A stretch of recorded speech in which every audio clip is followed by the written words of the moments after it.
Recording number 222 భాగవత వివరంగా చెప్పుకుంటూ ఉన్నాము. 4th చాప్టర్ సెకండ్ పార్ట్లో 932 పద్యం దగ్గర నుంచి వివరంగా చెప్పుకుంటున్నాము. ప్రచేతసులు ఇంకా కూడా ఇలా స్తుతి చేస్తూ ఉన్నారు విష్ణుదేవుణ్ణి, నారాయణుణ్ణి. ఓ విష్ణుదేవా, నీకెవరైతే సఖుడో, ఎవరైతే స్నేహితుడో, ఆ స్నేహితుడైన చంద్రశేఖరుడితో ఒక్క క్షణకాలం, ఒక రెప్పపాటు వేసినంత కాలం మాకు గనక ఆయనతో కలిసి ఉండటము అనేది జరిగినందువల్లనే ఒక్క క్షణమే ఆయనతో మేము ఉన్నది. ఆయన మాకు కనపడ్డారు.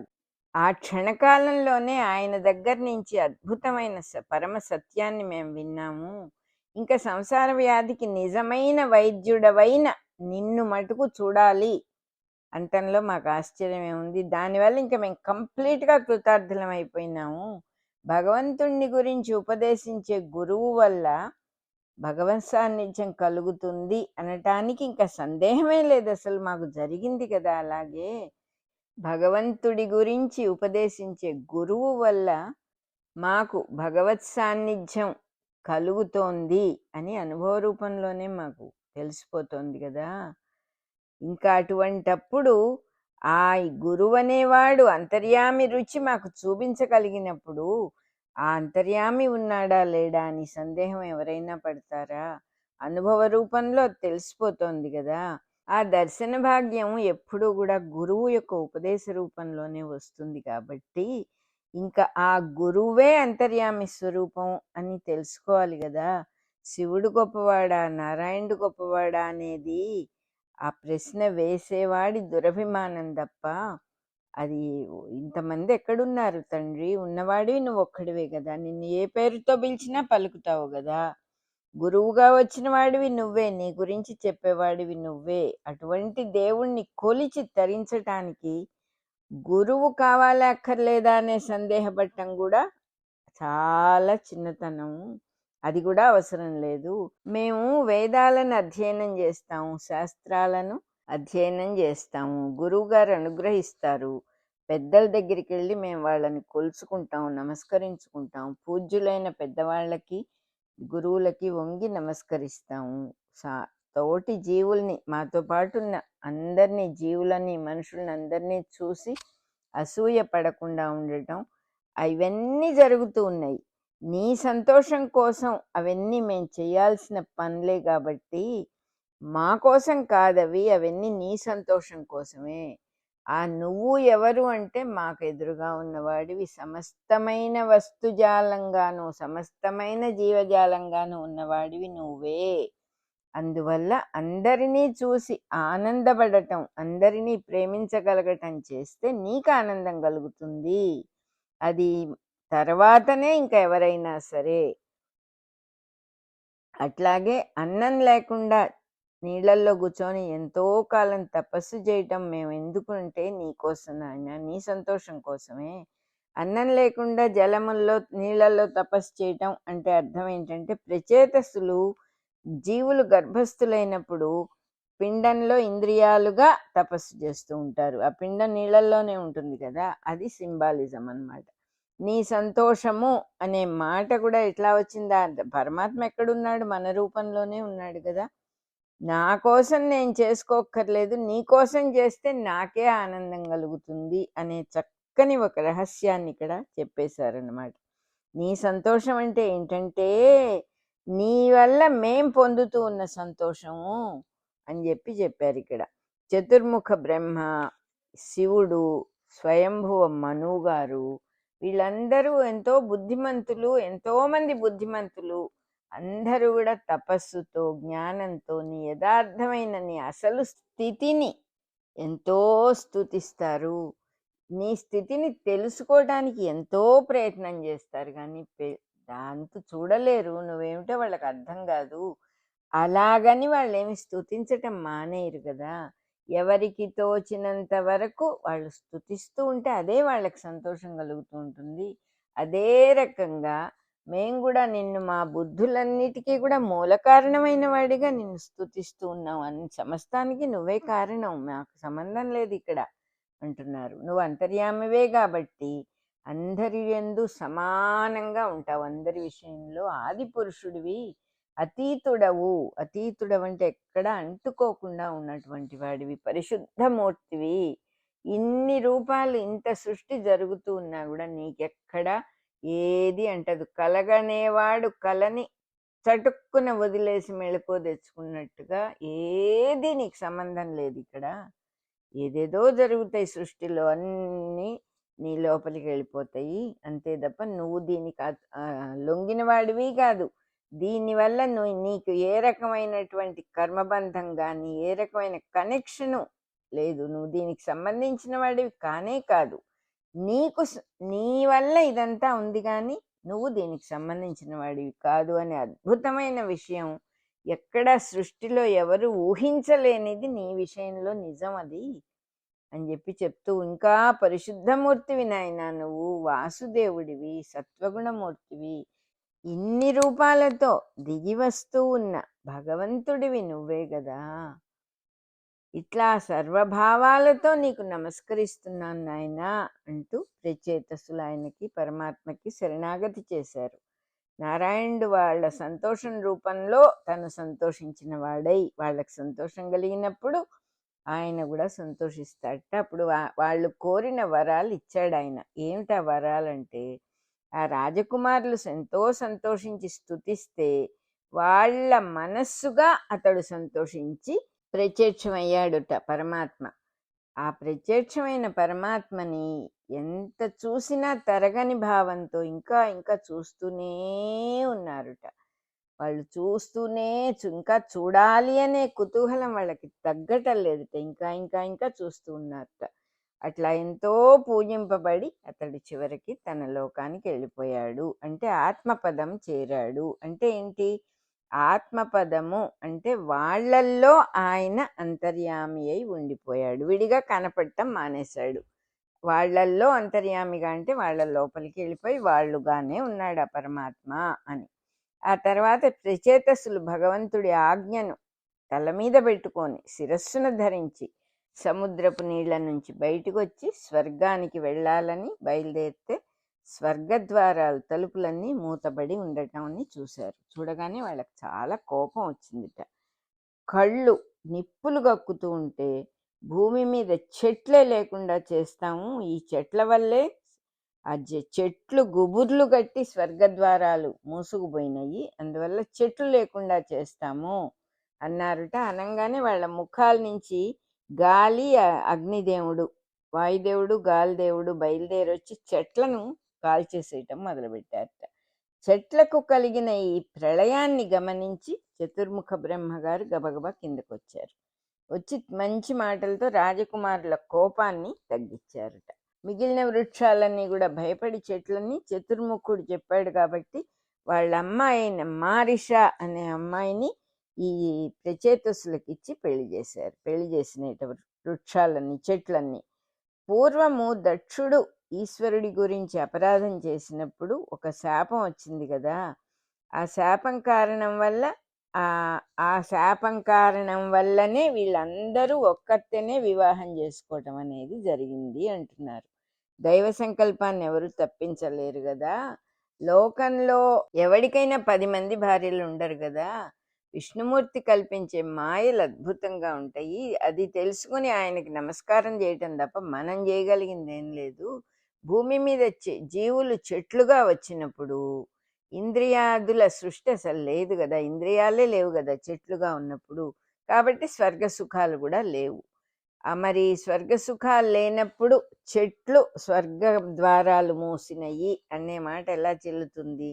జంతువులు పుట్టిన తర్వాత ఆకలి అనేది మొట్టమొదట పుట్టింది. జఠరాగ్ని రూపంలో అంటే పొట్టలో అగ్ని రూపంలో కాల్చుకు తినేస్తోంది. అప్పుడు వీళ్ళు ఆ చెట్లను వాడి చెట్లు తినటం, ఆకులు తినటం, పళ్ళు తినటం, కాయలు తినటం అనే ప్రాసెస్ వచ్చింది. దాన్నే అగ్ని చెట్లని కాల్చటము అంటే. అంతకుముందు చెట్టుని ఎవడు ముట్టుకునేవాడు లేడు. మనిషికి జంతువులకి ఆకలి అనేది స్టార్ట్ అవ్వగానే చెట్లు తినటం అనేది వచ్చింది కాబట్టి చెట్లకు ప్రళయం వచ్చింది, చెట్లని దహించేస్తున్నాడు అగ్నిదేవుడు అని అలా చెప్పారన్నమాట. అదే ప్రచేతసుల కోపం చెట్లని దహించటంగా ఊరికే కథగా చెప్పారు. ఈ విధంగా చెట్లు తినటం అనేది, దానివల్ల చెట్లల్లో ఉన్న జీవరసము మనిషి శరీరంలో, జంతువుల శరీరాల్లో ధాతువులుగా ఏర్పడి ఇంద్రియాల ప్రవృత్తులన్నిటినీ కల్పించినాయి. అంటే మళ్ళీ ప్రచేతసులు ఇంద్రియాధిపతులు కాబట్టి చక్కగా ఆ సిస్టమ్ అంతా, మన శరీరంలో సిస్టమ్ అంతా బ్యూటిఫుల్గా వచ్చిందనమాట. 10 ఇంద్రియాలు పోషించాలంటే చెట్ల నుంచి పుట్టినవే కదా తింటూ ఉన్నాం మనం, అందువల్లనే కదా తృప్తి పెడుతున్నాము. కాబట్టే 10 మందికి ఒక్కతే భార్య అంటున్నారు.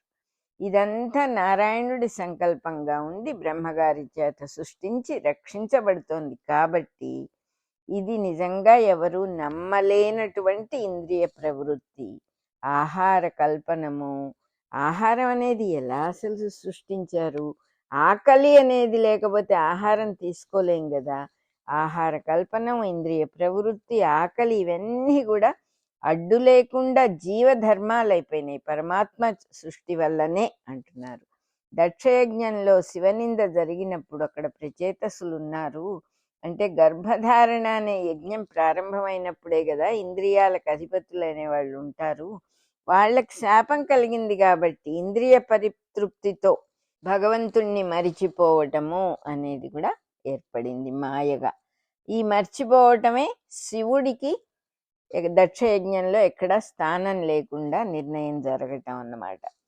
చాక్షుష మన్వంతరంలో దక్షుడు దైవంతో ప్రేరేపించబడే గర్భధారణ, జీవులు పుట్టడం అనే దాన్ని సంకల్పించాడు. అసలు ఈ సృష్టి ఎలా వచ్చిందో చెప్పుకున్నాం కదా.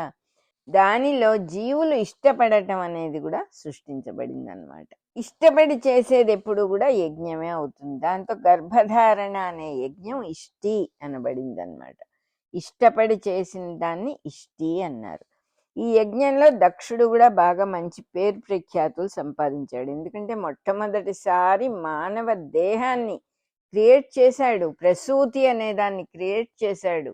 లోపల శరీరం లోపల ఇంకో శరీరం తయారవటం, అన్ని అవయవాలు చక్కగా డెవలప్ అవ్వటం, ఆ శరీరం బయటికి రావటం, అది మళ్ళీ పెద్దదవ్వటం, ఇదంతా కూడా దక్షుడి యొక్క సృష్టి. కాబట్టి దక్షత గల దక్షుడు సృష్టించాడు. కాబట్టి యజ్ఞాన్ వల్ల లోకంలో ప్రసిద్ధుడిగా మంచి పేరు వచ్చింది దక్షుడికి. అబ్బో, దక్ష సృష్టి అద్భుతంగా ఉంది, దక్ష ప్రజాపతి చేసిన సృష్టి చాలా బాగుంది అనే పేరు పొందాడు అనమాట. అంటే జీవుల్లో అహంకారము అనేది స్టార్ట్ అయింది. ఏదో ఒకటి బాగుంది అని అనటం, నువ్వు గొప్పవాడివి అని అనటం. కాల మహిమ వల్ల దక్షుడి పూర్వదేహం నశించిపోయింది. భౌతిక దేహాలు పుట్టడం అనేది స్టార్ట్ అయిన తర్వాత కొన్ని దేహాలు నశించిపోవడం, పాత దేహాలు, పాత తరాల దేహాలు నశించి కొత్త తరాలు రావటం మొదలైందన్నమాట. దక్షుడు కూడా తన శరీరం చాలించి ప్రచేతసులకు మారీషకు కొడుకుగా పుట్టాడు. కొత్త దేహంతో, ఉత్తర దేహంతో వచ్చాడనమాట. మనం చెప్పుకున్నాం ఇది వరకు. దక్ష ప్రజాపతి యజ్ఞంలో ఆయన ప్రతి జీవి కూడా, ప్రతి మనిషి కూడా 100 సంవత్సరాలు ఉండాలి అనే సంకల్పంతో 100 సంవత్సరాల అశ్వమేధం తలపెట్టడం, ప్రతిసారి గుర్రాన్ని ఇంద్రుడు ఎత్తుకుపోవటం, ఈ రకంగా జరిగి జరిగి జరిగి చివరికి బ్రహ్మదేవుడు వచ్చి చెప్తాడు, ఈ రకంగా ఒకే దేహం 100 సంవత్సరాలు ఉండటం అనేది జరగదు. దేహం అంత శాశ్వతంగా చెడిపోకుండా ఉండే తత్వం ఉన్నది కాదు. కాల ప్రభావం శరీరం మీద తప్పకుండా పడుతుంది. అది ముసలిదైపోతుంది, పనికి రాకుండా అయిపోతుంది. కొంతకాలం అయ్యాక ఆ కాల ప్రభావం వల్ల అది పనికిరాదు. ఇంకా అప్పుడు అదే జీవుడు కొత్త దేహంతో దిగుతాడు. అంతే, అదే పద్ధతి. ఎప్పటికీ ఉంటాడు జీవుడు, ఎక్కడికి పోడు. పుట్టిన ప్రతివాడు ఎక్కడికి పోడు, ఇంకో శరీరాన్ని ధరిస్తాడు అంతే అని చెప్పి చెప్పడం, అదంతా గుర్తుంటే ఇదివరకు మనం చదువుకున్నాం. ఇదే కంటిన్యూయేషన్ తప్ప ఒకే శరీరం ఉండటం కాదు అని బ్రహ్మదేవుడు తన కొడుకైన దక్షుడికి నచ్చజెప్తాడనమాట. తండ్రే భార్య గర్భంలో కొడుకుగా చేరటం అని చదువుకున్నాం అప్పుడు మనం. అదేవిధంగా దక్షుడు ప్రచేతసులకు మారిషకు పుట్టడం అనేది జరిగిందనమాట. కంటిన్యూయేషన్ ఆఫ్ దక్షుడే తప్ప వేరే ఇంకెవరో కాదు అని చెప్పి ఇక్కడ చెప్తూ ఉన్నారు. తండ్రికి కొడుకుగా తల్లి గర్భంలో మళ్ళా 10 ఇంద్రియాలతో పుట్టటము అనేది ప్రచేతస్సులకు మారిషకు పుట్టటం అన్నమాట. అతడు ఆ దక్ష ప్రజాపతి తన కాంతి వల్ల సమస్త తేజోమూర్తులైన దేవతల తేజస్సును కూడా మరుగుపరచాడు అంటున్నారు. అంటే అర్థం ఏంటంటే ఫిజికల్ బాడీ ధరించి జీవుడు వస్తాడు, వచ్చి సమస్త దేవతలను, వాళ్ళ తేజస్సులను, వాళ్ళ గుణగణాలను, సమస్త మంచి విషయాలను తన ఫిజికల్ బాడీలో దాచిపెట్టుకొని ప్రవర్తిస్తాడు. ప్రతి ఒక్క మనిషిలోనూ అన్ని గుప్తంగా ఉంటాయి, అన్ని శక్తులు అని చెప్పడం అన్నమాట. ఇది తేజస్సు గుప్తంగా బయటికి కనపడకుండా ఉంటుంది. తన తేజస్సును తాను గుర్తించినప్పుడు అది బయటికి వస్తుంది. లోపల అహంకారపడి దక్షుడనని అహంకారపడటం, అలా అహంకారపడంగానే ఒకళ్ళనొకళ్ళు వ్యక్తులుగా గౌరవిస్తారు కానీ దేవుడుగా గౌరవించలేకపోవటం. భౌతిక దేహం ఒక్కటే ఈ సృష్టికి రూపకల్పన చేసి పని చెయ్యటానికి ఒక అవకాశం అనేది వచ్చింది. ఒక పని జరగాలంటే ఫిజికల్ బాడీ ఉండాలి. భౌతిక దేహం లేకుండా ఏ పని చేయలేం కాబట్టి అంతకుముందే చతుర్ముఖ బ్రహ్మగారు ప్రజాపతులతో రుద్రులతో అనేక రకాలైన సృష్టి కల్పనలన్నీ చేసి ఆ సృష్టికి స్థిరత్వం లేకపోతుంది అని బాధపడుతూ ఉన్నాడు పాపం. అహంకార రూపుడైన దక్షుడు ప్రసూతి సహాయంతో భౌతిక దేహాల్ని కల్పించిన తర్వాతనే దానికి ఒక సిస్టమేటిక్ కంటిన్యూస్ లివింగ్ అనేది వచ్చింది. అప్పుడే కొడుకుగా తానే పుట్టటము అనే ప్రాసెస్ కూడా కలిగింది అని బ్రహ్మదేవుడు సంతోషపడ్డాడు అనమాట. అంతకుముందు బాధపడేవాడు, అయ్యో ఈ మనుష్య సృష్టి సరిగ్గా లేదే, పర్మనెంట్గా లేదే, ఇంత కష్టపడి చేస్తే అని బాధపడేవాడు. దక్షుడు బ్రహ్మగారి చేత ప్రజాసర్గాన్ని అంతా రక్షించటానికి ఎవరు కావాలి, ప్రజల్ని రక్షించాలంటే ఎవరు కావాలంటే మరీచి మొదలైన మహానుభావులు వాళ్ళ వాళ్ళ ముఖ్యమైన బాధ్యతల్లో నియమించి పెట్టాడనమాట. దేహకల్పన అనే యజ్ఞం వల్ల దక్షుడు దేవతలను, ఋషులను పిండోత్పత్తి చేయటం కోసం ఆ ప్రజ్ఞల రూపంలో అన్నిటికీ ఒక ప్రజ్ఞ కావాలి, ఒక తెలివి కావాలి. ఫిజికల్ బాడీకి అవసరమైన అన్ని ప్రజ్ఞల రూపంలోనూ అనేక మంది ఋషులను దక్ష ప్రజాపతి రిక్వెస్ట్ చేసి నియమించాడు. వాళ్ళు కూడా ఓహో ఈ సృష్టికి మేము కూడా ఒక చెయ్యి వేయగలుగుతున్నాం కదా అని వాళ్ళు కూడా చాలా సంతోషంగా ఒప్పుకున్నారు. అంటే అర్థం ఏంటి, ప్రతి మానవ శరీరంలోనూ మన శరీరంలో కూడా దేవతలు, ఋషులు అందరూ ఎప్పుడూ ఉంటారు. మనం ఏదైనా తప్పుడు పనులు చేసినప్పుడు, భగవన్నామాన్ని మనం మర్చిపోయినప్పుడు వాళ్ళు కూడా బాధపడుతూ ఉంటారు అని చెప్పి చెప్తూ ఉన్నారనమాట. ప్రచేతసులు పెద్దవాళ్ళు అయ్యారు, మంచి విజ్ఞానాన్ని సంపాదించుకున్నారు. నారాయణుడి వాక్యాల్ని తలుచుకుంటూ, నారాయణుడు మాట్లాడాడు కదా వాళ్ళతో, ఆ మాటలు గుర్తుపెట్టుకొని వాళ్ళ కొడుకు దగ్గర భార్యను దింపి వనవాసానికి వెళ్ళిపోయారు. పూర్వము జాబాలి అనే మునీశ్వరుడు తపస్సు చేసి సిద్ధుడైన పశ్చిమ సముద్ర తీరం ఉంది కదా, అక్కడికి, అంత గొప్ప పుణ్య ప్రదేశానికి వెళ్ళి ప్రచేతసులు అందరూ జీవరాశుల విషయాలన్నీ కూడా తెలుసుకున్నారు. అక్కడికి వెళ్ళి తపస్సు చేసి చక్కగా విమర్శించుకున్నారు. అక్కడ వాళ్ళ నివాసం ఏర్పరచుకోవడానికి వాళ్ళు డిసైడ్ చేసుకున్నారు. ఆ సమయంలో వాళ్ళకి సంతోషం కలిగేటట్టుగా నారద మహర్షి వాళ్ళకి దర్శనమిచ్చాడుట. ఈసారి నారదుడు మనుషుల చేత, దేవతల చేత, రాక్షసుల చేత కూడా, యక్ష కిన్నరాదుల చేత కూడా అందరితో పూజించబడుతూ మొత్తం పరివారంతో సహా దర్శనమిచ్చాడట. ప్రతి మాటకి అర్థం ఎంత డిఫరెంట్గా ఉంటాయంటే, మన జీవితాలు కాన్సెప్చువలైజ్ అయిపోయినాయి కాబట్టి దీనికి ఇది అర్థం అని మనం చాలా విషయాలు పెట్టేసుకున్నాం. భార్యను కొడుకు దగ్గర వదిలాడు అంటే భార్యని కొడుకు పోషణలో వదిలేసి వెళ్ళిపోయారు తపోవనానికి అని మనకు అర్థం అవుతుంది. కానీ అసలు అర్థం ఏమిటి అని ఇక్కడ క్లియర్గా చెప్తూ ఉన్నారు. భార్యను పుత్రుడి పోషణలో వదిలేసి తపోవనానికి వెళ్ళారు అనే మాటకు అర్థం ఏంటిట, తాము ఎలాగైతే భార్యని స్వీకరించారో అదే రకంగా కొడుక్కి కూడా ఒక భార్యని సమకూర్చి పెట్టారుట. మళ్ళా ఈ 10 మంది కూడా కొడుకు దేహం ద్వారా కొడుకు భార్య శరీరంలో చేరి మళ్ళీ పుడతారన్నమాట. భార్యను తల్లిగా చేర్చటము అనే ప్రయత్నంలో తరతరాలుగా ప్రచేతసులకు విజ్ఞానం అర్థమైంది, సంక్రమించింది అని అర్థంట. అంటే ప్రతి చోట ఇంకొక స్త్రీ సమకూడటం, సంతాన అభివృద్ధి అవటం, తండ్రే కొడుకుగా మళ్ళీ పుట్టడం అనేది ఆ సిస్టమ్ డెవలప్ అవటముట దానికి అర్థం. అట్లాగే పశ్చిమ సముద్రము అని అంటే అర్థం ఏంటిట? వరుణదేవుడి రాజ్యము, లేకపోతే పురంజనుడి కథలో ఉన్న పశ్చిమ ద్వారం ఏమిటదంటే గర్భధారణ ద్వారం. అది అంటే గర్భాన్ని ధరించేటటువంటి, కన్సీవ్ అయ్యేటటువంటి ద్వారం ఏదైతే ఉందో అదే పశ్చిమ సముద్రము అని అర్థంట. మనుషులకి గర్భం ఎలా వస్తుందంటే శుక్రమార్గంలో కల్పించబడటం, అందులో మళ్ళా పంచేంద్రియాలతో సృష్టి జరగటం, దక్షుడి యజ్ఞ ఫలము. ఇదంతా ఎందుకైందంటే దక్షుడు చేసిన యజ్ఞానికి ఫలితంగా జరుగుతోంది. అంతేకాకుండా వీళ్ళందరూ కూడా ఆచరించే లోకహితం, లోకానికి హితం కూర్చేటటువంటి పని, లోకానికి మంచి జరిగే పని, కంటిన్యూయేషన్ అనేది జరిగే పని, ఇవన్నీ కలిసి ఒక్కటిగా సహాయం చేస్తున్నాయి లోక కళ్యాణానికి అని అర్థం అన్నమాట.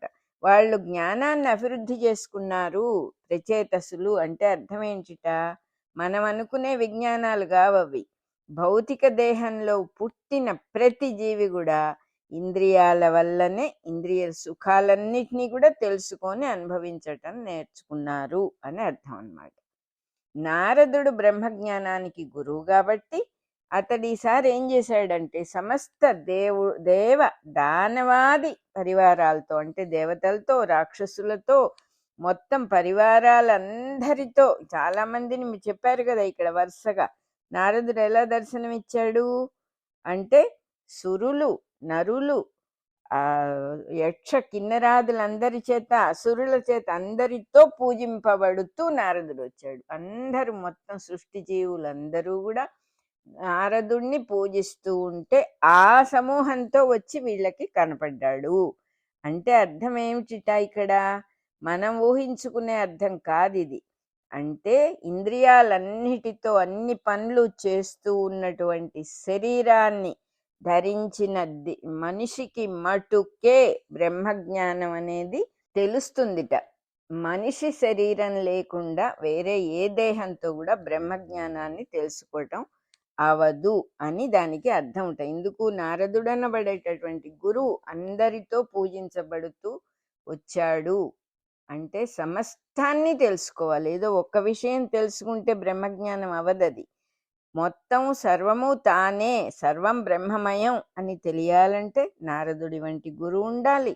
మొత్తంగా సృష్టి మొత్తం కదిలి వచ్చి అదంతా మనిషికి మటుకే అర్థమవుతుంది, మానవ మేధస్సుకు మటుకే అర్థమవుతుంది. కాబట్టి బ్రహ్మజ్ఞానం తెలియాలి అంటే మానవ శరీరం ఉండాలి అని అర్థం ఉంటాయి. ఇదంతా రాశారు మాస్టర్ గారు బ్రాకెట్ పెట్టి. నారదుడు వచ్చి వాళ్ళ ఎదురుకుండా నిల్చున్నాడు. వాళ్ళు ఇప్పుడు ప్రాణాన్ని, మనస్సుని, మాటని జయించే దర్శన జ్ఞానం కలిగినటువంటి వాళ్ళుగా ఉన్నారన్నమాట. ప్రచేతసులందరూ కూడా యోగాన్ని, ఆసన యోగాన్ని సాధించారు. శాంతితో వెలుగొందే సాటి లేని రూపాలు గల వాళ్ళు అయ్యారు. ఆ తపస్సులో, ఆ యోగంలో వాళ్ళు చక్కగా పరబ్రహ్మ తత్వాన్ని అంతఃకరణలో నిలబెట్టుకోగలిగారు. వాళ్ళు శరీరంలో చేరటం వల్లనే యోగాభ్యాసం చేయగలిగారు. ప్రాణాయామం, మనస్సుని జయించటం మొదలైన స్థితులన్నీ కూడా పొందారు వాళ్ళు. అంటే సాధన చెయ్యాలంటే మానవుడికి శరీరం తప్పదు, సాధన లేకుండా ఏది సమకూరదు. అంటే శరీరంలో ఉన్న ప్రాణవృత్తుల్ని కాపాడుకోవటం, మనస్సుని ఒక పద్ధతిగా క్రమమార్గంలో పెట్టటం, మాటని ఎలా సంభాషించాలి, ఎలా మాట్లాడాలి, దేహంతో లేవటం, కూర్చోవటం, యోగాభ్యాసం చేయటం అన్నీ నేర్చుకున్నారు. వాళ్ళ వల్లనే చిత్తవృత్తి నిరోధము అనేది ఏర్పడింది. అసలు శాంతి అంటే ఏమిటో తెలిసింది. చిత్తవృత్తి నిరోధము అంటే ఏంటి? ఏమాత్రము మనస్సు అటు ఇటు పోకుండా వాళ్ళు ఒక పద్ధతిగా దాన్ని టేమ్డ్ యానిమల్ లాగా నిలబెట్టగలుగుతారు. వాళ్ళు ఎట్లా చెప్తే అట్లా వింటుంది. కానీ మనకు మళ్ళీ ఏదో ఒక ఆలోచనతో ఎప్పుడు నిండిపోయి కుంగి కృషించిపోవటము, ఆనందం అనే పేరుతో ఎగ్జైట్మెంట్తో గంతులు వేయటము ఉండదన్నమాట. చాలా స్థిమితంగా చిత్తవృత్తి నిరోధం ఏర్పడినప్పుడే శాంతి, అసలు ప్రశాంతత అంటే ఏమిటో అప్పుడే తెలుస్తుంది. ఊరికే మనం మాట్లాడతాం కానీ అది మనకు అనుభవంలో లేనిది. ఆ ప్రశాంతం అంటే ఏమిటో, ప్రశాంతత అంటే ఏమిటో తెలిసింది వాళ్ళకి శరీరం ఉండి సాధన చేసినందువల్లనే అంటున్నారు. సాటి లేని రూపాలు ఉన్నవాళ్ళు అంటే ఏంటంటే అందరిలో వాళ్ళే ఉన్నా కూడా శరీరాలతో ఒకడిని పోలిన వాడు ఇంకొకడు ఉండడు. అంత సాటే లేదు అసలు. Everybody is unique and special. ఎక్కడ వాడిలాగా వీడున్నాడండి అని చెప్పడానికి వీల్లేదు. పరబ్రహ్మంలో మనస్సు నిలపటానికే ఈ శరీరం వచ్చింది. అది శరీరం ఉన్న వాళ్ళకే అది కుదురుతుంది. శరీరమే కదా ధర్మాన్ని సాధించటానికి మొట్టమొదటి సాధనము అంటున్నారు. వచ్చిన నారద మునిని చూసి లేచి గబగబా నిల్చొని నమస్కారం చేసి ఎంతో తృప్తితో వినయంతో నడుచుకున్నారుట వాళ్ళు. మనం ఎవరన్నా పెద్దవాళ్ళు రాగానే తృప్తి అనేది మనకి తెలియదు కాబట్టి కంగారుగా ఇలాగోలా అయ్యో అయ్యో వచ్చేసారని చెప్పి దండాలు పెట్టుకుంటాం. ఈ తృప్తితో సంతృప్తితో వినయంతో మెలిగిరి అంటే అర్థం ఏంటంటే శరీరం ధరించి పెద్దవాళ్ళు చిన్నవాళ్ళు అనేటటువంటి భేదాలు పాటించటం, చిన్నవాళ్ళని ప్రేమించటం, పెద్దవాళ్ళని గౌరవించటం మొదలైన చేష్టలన్నిటినీ కూడా ప్రచేతసులు అనబడేటటువంటి ఇంద్రియాలు, ఇంద్రియాధిపతులు అలవాటు చేసుకున్నారు అనిట అర్థం. వాళ్ళు ఇలా అన్నారట ప్రచేతసులు. నారద మునీంద్ర, మీరిప్పుడు రావటం అన్ని లోకాలకి శుభం కలిగించటానికే మాకు అర్థమైపోయింది. మా భాగ్యం వల్ల లోక పావనుడవైన నిన్ను చూశాము. అన్నిటికీ కూడా పవిత్రత కలిగించగలిగిన నీ రూపాన్ని చూశాము. విసుగు విరామం లేకుండా అన్ని లోకాల్లోనూ తిరుగుతూ ఉండటం వల్ల సూర్యుడిలాగా అందరికీ భయాన్ని పోగొట్టేస్తావు. లోకలోచనుడు అంటే సూర్యుడు, లోకాలకి కన్నుగా పనిచేసేవాడు ఆయనే కదా, అందుకే ఆయనకు ఆ పేరు వచ్చింది. ఇంద్రియాల్లో నయనం ప్రధానం, కన్నే ప్రధానంగా ఏర్పడటం వల్ల మనుషులే కాదు జీవులందరూ కూడా నిర్భీతిగా తిరుగుతున్నారు అని అర్థం ఉంటుంది దానికి. అంతేకాకుండా కంటికి సూర్యుడికి ఉన్న సంబంధం జ్ఞాన నేత్రాన్ని వికసింపజేస్తుందిట. ఆ జ్ఞానం అనే కంటిని ఇంకా పెద్దది చేసి బాగా వికసించేట్టు చేసి జ్ఞానాన్ని సంపాదించుకునేట్టుగా చేస్తుందిట. కన్ను సూర్యుడు అనే రెండు విషయాలు లేవు అక్కడ, సంబంధం ఉంది ఆ రెండిటికి. శిష్యులైపోయి నారదుని లాంటి గురువులను ఆశ్రయించటానికే దృష్టి ఏర్పడింది అని తెలుసుకోవాలిట. నారదుని వంటి గురువులను ఆశ్రయించటం కోసమే జ్ఞాన దృష్టి ఏర్పడింది అని తెలుసుకోవాలంటున్నారు. భగవంతులైన శివుడు కేశవుడు అనే వాళ్ళతో ఉపదేశించబడిన ఆత్మతత్వం అనేది సామాన్య గృహస్థులైన మా వల్ల మరువబడుతూ ఉంటుంది. మర్చిపోతూ ఉంటారు సామాన్య గృహస్థులు అని. వాళ్ళు మర్చిపోతారని కాదు, కాబట్టి దాన్ని మళ్ళా ప్రకాశింపజేసి మమ్మల్ని అనుగ్రహించు నాయన. నువ్వు జీవులకు సహాయం చేయాలి. వాళ్ళు నిత్య జీవితంలో మీ ఇద్దరు శివుడు కేశవుడు కూడా ఉపదేశించిన గొప్ప గొప్ప విషయాలన్నీ మర్చిపోతూ ఉంటారు. వాళ్ళకి నువ్వే మళ్ళీ దాన్ని గుర్తు చేసి ప్రకాశింపజేసి వాళ్ళని అనుగ్రహింపజేయాలి అని అన్నమాట. మమ్మ అనుగ్రహింపము అంటే లోకానికి మేలు కలిగించమని అర్థం. సంసార సాగరాన్ని తరించటం ఎట్లాగో అదే కదా జీవులకి నువ్వు చెప్పవలసిన, మీరు అనుగ్రహించాల్సిన విషయం అని అడుగుతున్నారు. అడిగితే నారదుడు ఇట్లా అన్నాడు. ఆత్మతత్వము అంటే అర్థం ఏమిటి? తాను అనే వెలుగు యొక్క అసలు స్వరూపమే ఆత్మతత్వం. తానెవరో తెలుసుకోవటమే. నేనని మనం నేను అని దేన్ని చెప్తాం? మన శరీరాన్ని నేనంటాము. మన పేరుని నాది అంటాం కానీ ఆ పేరే నేను, ఆ శరీరమే నేను అన్నట్టుగా బిహేవ్ చేస్తాం. శరీరం మనకు కనపడుతూ ఉన్నా కూడా, అది వేరుగా ఉన్నా కూడా అది నేను అని మనం చాలా పిచ్చివాళ్ళలాగా ఐడెంటిఫై చేసుకుంటాం. ఆ తాను అనే వెలుగు జీవులకు తెలియాలంటే శివకేశవుల వల్లనే తెలుస్తుంది. గృహస్థులు అంటే ఫిజికల్ బాడీయే గృహం అన్నమాట. ఫిజికల్ బాడీ ఉన్న వాళ్ళే గృహస్థులు. అంటే అట్లాంటి వాళ్ళ చేత తాను అనే తత్వమే మర్చిపోయి దక్షుడు అనబడే అహంకారంలాగా వెలుగుతూ ఉన్నది కదా.